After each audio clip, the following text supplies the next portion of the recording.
ঠাকুরের সন্ন্যাসী সন্তান স্বামী শিবানন্দজি বলিলেন, কাশীপুরে ঠাকুরের তখন অসুখ। সেই সময় একদিন রাত্রে আমি সকলের জন্য রান্না করছিলাম, ডাল, ভাত, রুটি আর চচ্চড়ি।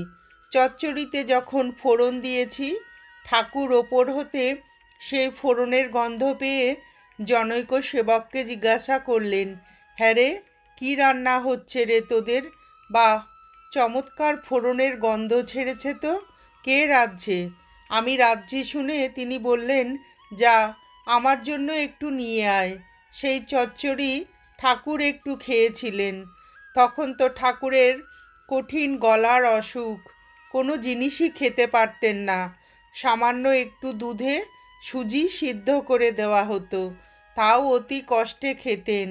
সবসময় তাও খেতে পারতেন না। তার ওপর মুহুর্মুহু এত ভাব সমাধি হতো যে বাহ্যিক কোনো হুঁশই থাকতো না। কাশীপুর বাগানে ঠাকুরের সেবায় ও সাধন ভজনে কি আনন্দই না আমাদের দিন কাটত। আমাদের সকলকে একত্রিত করে ভাবী সংঘের সৃষ্টি করবেন বলেই যেন ঠাকুরের ওই অসুখ। অবতারের লীলার গূঢ় রহস্য সাধারণ মানুষ কি করে বুঝবে?